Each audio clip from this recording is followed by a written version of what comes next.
Welcome to the Lokar Car Show. I'm your host, Sam Madavi.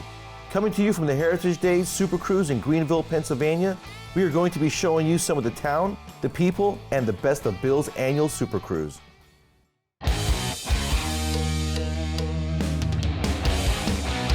Welcome to the Lokar Car Show. This is gonna be one awesome car. And I said, it doesn't even run yet. And look at it now, it's amazing.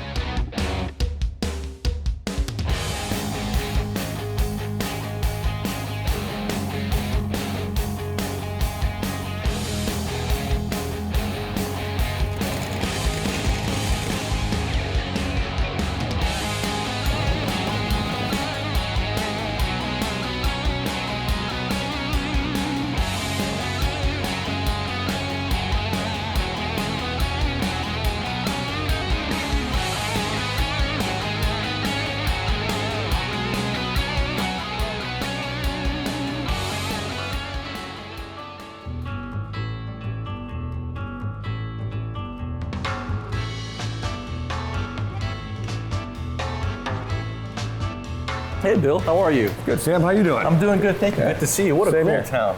Yeah, thank you. It is nice. I'm here with Bill Sumner, and he is the coordinator for the Heritage Days event. And how long have you been doing this event? This would have been the 13th year, Sam. And every year it keeps growing, doesn't it? Absolutely. First year I started out, I had 113 cars, and we've had upwards of 1,000 cars here before. Last year it rained. It rained hard, and we still had 500 cars in here. That's because they're true enthusiasts.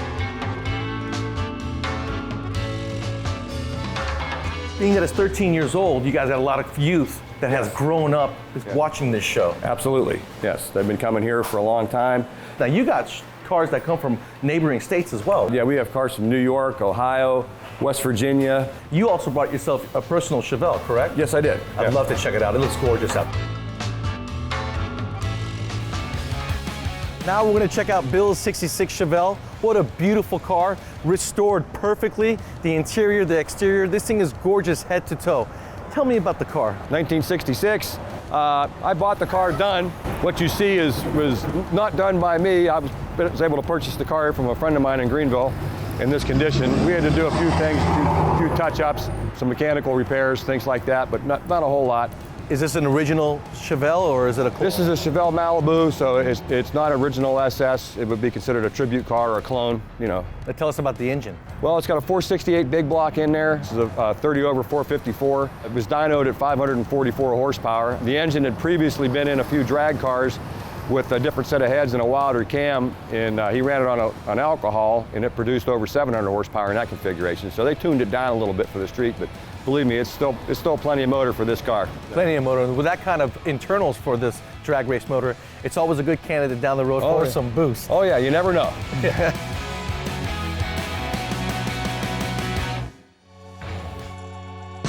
Mark, what a great place. I'm loving all the memorabilia on the wall. Thank you. Now, I'm here with Mark, and we are at his majestic grill here in Greenville, Pennsylvania. And you can tell Mark is a car buff just by all the memorabilia on the wall. He's got die-cast cars everywhere. I love the decorations you and your wife did. We decided to remodel the place in 2009, and we've collected all this stuff over 40 years and just been storing it and paying storage, and decided, well, this will be the place we want to put it. More or less displaying everything and finding a niche and a place to put everything. So, and we did all the work ourselves with the help of a couple guys that used to work for me whenever I used to build homes for a living. That's pretty cool. So now this place is 100 years old, and every year when the Heritage Days occur, you guys sell a whole ton of hot dogs, right? That's our biggest day of the year, thanks to Bill Sumner's. That's for cool. Putting on the car show. And Mark's got a personal 52 Chevy that's got a cool story behind it, and soon we'll be showing you that car. Man, what an awesome store. If you guys want to get yourself some good coffee when you come out to Heritage Days, make sure to check out these guys. Go get yourself something to drink, and we're going to be right back.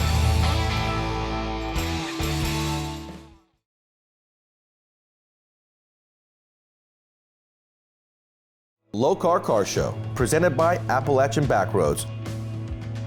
Appalachian Backroads. Virginia is for lovers. Original Parts Group Incorporated. Unbeatable quality, price, and in-stock selection for GM restoration and high-performance parts.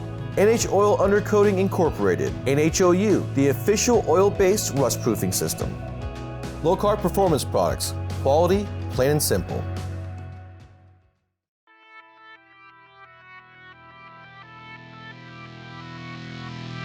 It's time for the Lokar Lowdown with Jeffrey Walls.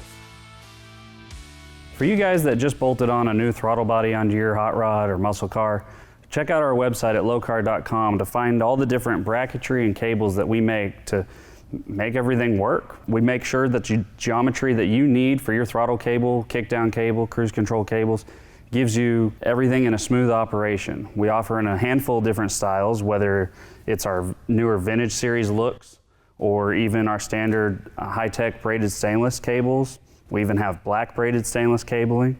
And all of our brackets are either stainless, billet aluminum, or black anodized and black powder coated, depending on the model. We fit all the major manufacturers, whether it's Edelbrock, Holley, Phytech, whatever it may be. New models for fuel injection, older standard throttle bodies that you might have on your old hot rod. We've got it all.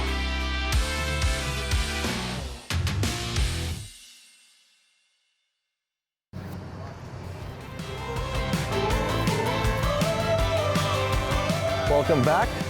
Now let's go check out some cool cars.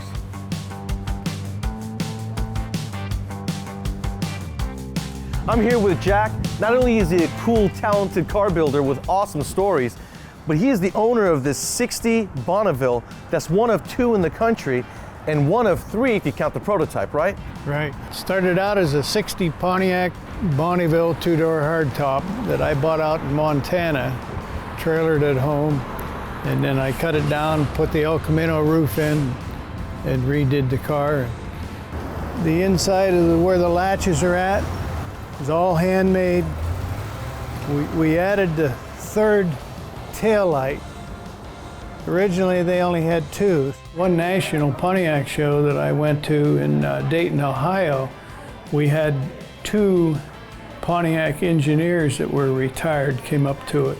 And they went around that car for an hour, kept looking at it, and the one finally said to the other one, he says, "I told you we should have built this instead of the El Camino."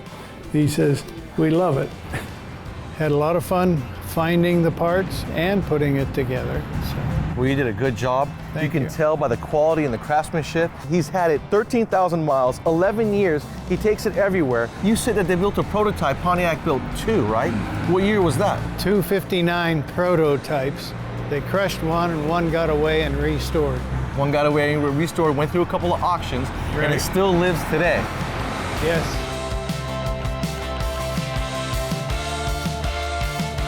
We got this beautiful 52 Chevy out here. This belongs to Mark, and this car has a cool story behind it. Tell us about the story, Mark. I bought the car in 1961. I sold the car in 64 whenever I went to the service to a local resident. His name was Dale Fisher. And he had the car until 79. And then in 79, he put it up for sale, and I wasn't really in a position to buy it. So, but a good friend of mine wanted the car, and I knew it was going to go to a good home, and that's Jack Buck, who has that beautiful El Poncho behind me.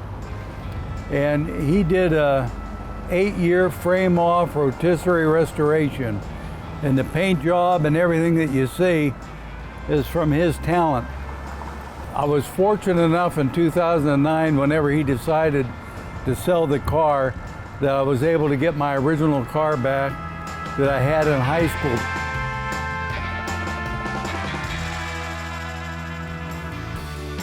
And I like to know, every year you guys have your annual Heritage Day show right out here in the city. Absolutely. What kind of return do you see? Do you see a lot of tourism from that? We do, definitely. Bill brings a lot of cars in each and every year. It gives the people who are here an opportunity to see what Greenville has to offer, and oftentimes brings them back outside of the car show and lets them take advantage of the many opportunities we have here. Because I've seen the pictures of what happens out there when you guys do throw your car shows. That's actually a privilege. That's cool. It's very neat. My first opportunity to go to the car show was about 5 years ago. Thought it was going to be a few cars on the street and was blown away by the number of people that were here. The number of people, the number of cars, and the quality of the cars was mind-blowing. Yes. Something you guys definitely want to try to put on your list of places to visit annually, because the car show gets so big and it's a beautiful town to visit.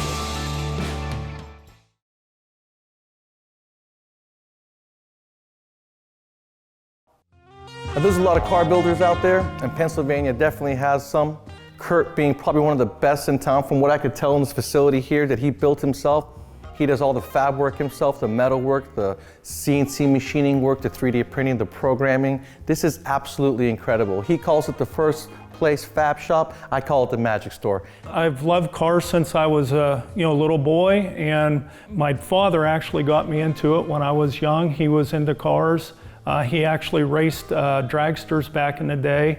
I actually have a programming degree from Penn State from when I was in college, and that's what helped me translate into the CNC, environment. So I always had a machining interest, and that's when I got into the CNC machining, because that's mostly computer controlled and not as much physically controlled. He actually built the garage with his father, so he's got blood, sweat, and tears in every aspect of this building, and everything that goes on in it and everything that leaves this building has that same pride and quality.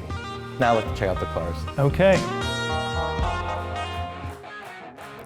When we rolled up to Kurt's place and we're looking at all these cars, the first one that grabbed my attention is this Camaro behind me. Not because of the beautiful bright yellow paint job, but because if you guys notice, it's been chopped. The roof is a little bit lower than the one standing next to it, and that is very impressive on this car. A series of relays and PLC timers that when you remotely open the door, it drops the window, and then the door unlatches and opens the door. And you've even incorporated an override just in case it fails. Yes, in the trunk, if anything goes wrong, you can manually run the window down and then pop the door open. And that's important. Whenever you're building a car, to put in fail-safes makes the car that much better. Now, what about under the hood? Did you do an engine swap, or did you keep the same engine? No, this has a 548 cubic inch motor in it, turbo 400, carbureted, can-filled aluminum heads. You've got a lot of extensive work on this. I know it's got an Art Morrison chassis underneath it with independent rear suspension. Very cool.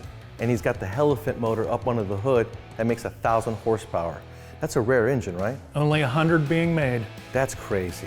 Only 100 being made is serious rare. Now tell me about this car. What have you done to it to make it different than all the other Barracudas? The roll cage, of course, for additional support and strength. I designed and built a latch system that's automatic with the solenoid, so when you open the door, the roll bar actually comes out with the door, and then the door panel will cover that and hide that so it won't even be visible when it's all finished.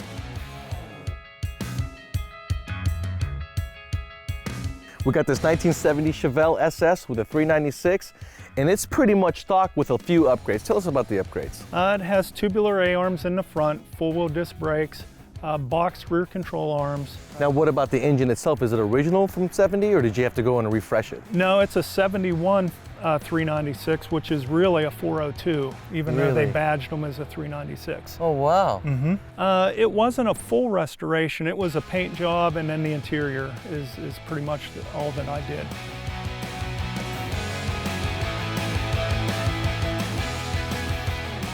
Kurt, this is one awesome ride. This is a 66 Corvette. He's gonna make it to look like a 63 with the split window conversion in the back. He's also gonna put the 63 fenders in the front. It's also got an Art Morrison chassis underneath it. Tell me about the engine in this thing.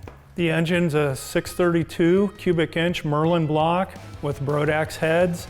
It has Hilborn electronic fuel injection, and it runs a Holley computer on the fuel injection. On the driver's side, we have the Holley EFI computer, and that will display the miles, speedometer, tachometer, all the gauges. And then on the passenger side, we have the Raspberry Pi computer with a 10-inch touchscreen, which will integrate into the rest of the electronics on the car.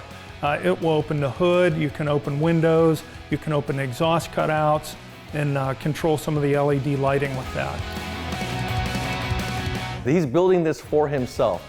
So it's nice to have something that you can be so proud of, and nice to have something that you can go out and showcase your work and explain to people what you're actually capable of. And to see that he is building all of this right here in the back of his house in his own personal garage is the coolest part of all of it. I'd like to thank my customers for supporting me, and I'd like to thank God for giving me the opportunity to do this. And we'd like to thank you for allowing us to come in, interrupt your business, and see some of the cool things that you're doing out here, Kurt. Very impressive. Thank you. What a beautiful hot rod. 348 stroked out to a 409, awesome color. We're rocking a Lokar throttle cable along with the Lokar shifter. Stay tuned for more of the Lokar Car Show series.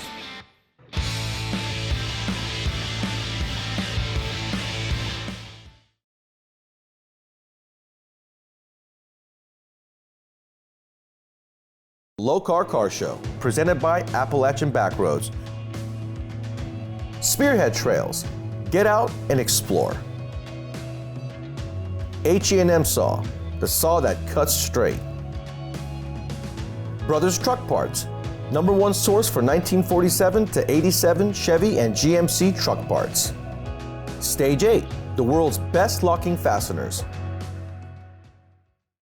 The Heritage Days Super Cruise is now in its 13th year, taking place each July as part of the Greenville Heritage Days Festival. Bill Sumner's has rallied as many as 700 cars along Main Street, as thousands of spectators fill the streets to view these historic treasures. Classic cars of every description will line up to show off their wheels. DJs entertain spectators along with epic prizes and a 50-50 raffle. It was a hard decision, but here are the top 3 best of Heritage Days.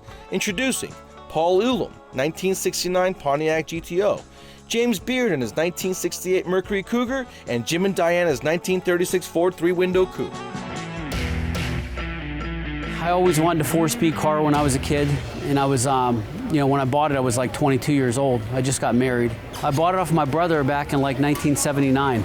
He bought it from a guy who worked at Lordstown, Austintown, Ohio is where he bought it at. It needed restored. It was rusty. It was in fair to good shape, but it needed new quarter panels and it needed some work done onto it. It needed redone. Me and my son redid it again about 7 or 8 years ago. It's got a stock 400, 350 horse engine. I had the motor rebuilt before we redid the bodywork on it. Then we stripped it all down to bare metal and redid the whole car again. It took 6 years to do it. It was a lot of time. Well, it's good. We bonded and we've still been working on cars ever since then, staying together and working on cars. And he's 30, 31, 32 years old now. Yeah, he knows what I know about stuff now. He learned a lot. He's good at body work. I'm good at mechanical work, but he's getting better than me at mechanical work now.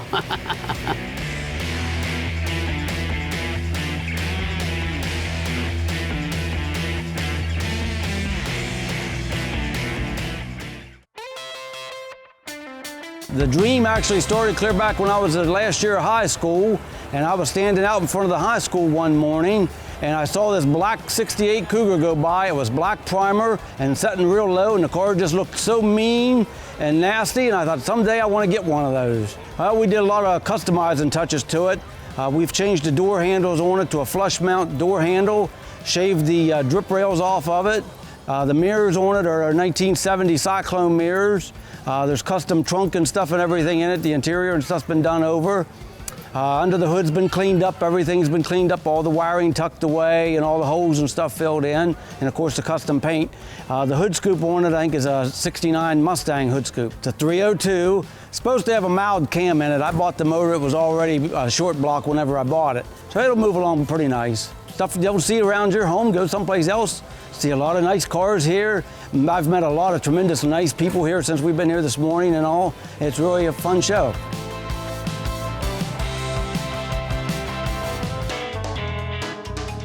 Well, I waited 27 years to get this car. It was up around Cleveland, and we finally got it. And then I had it for another 20 years, and we built some race cars, drag cars and stuff. We have another hot rod, and then we decided this was going to be her car. So we just started building it about 3 years ago. Yeah, a lot of people like it. But she picked a color. The color is a 1953 Cadillac color. She did the body work. She painted the car. I did all the upholstery work. We built the whole car from frame to the finished thing, her and I. But the motor is a 1960 motor, and it's a 348 Chevy, which we stroked to a 434 cubic inch tri-power. It's got the 3 carburetors on it. And I think we got about 200 miles on it so far. That's it. I built it to cruise. I just love riding in hot rods. I mean, that's just my thing, and that's what I wanted.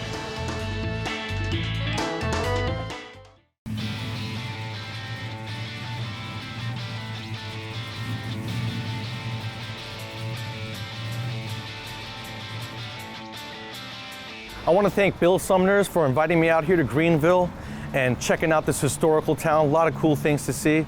I want to thank Mark and Jack for their awesome stories about their cars and showing me Majestic Grill. Their hospitality was wonderful. And I want to thank Kurt for showing me his facility and showing me the talent and all the tools that he has that he uses every day to build these cars. Greenville, Pennsylvania is definitely a town you want to come check out, especially when Heritage Days is going on. It's a show for the family, and it's absolutely huge. It's going to be on its 14th year. Make sure to come out to Greenville and check out Heritage Days.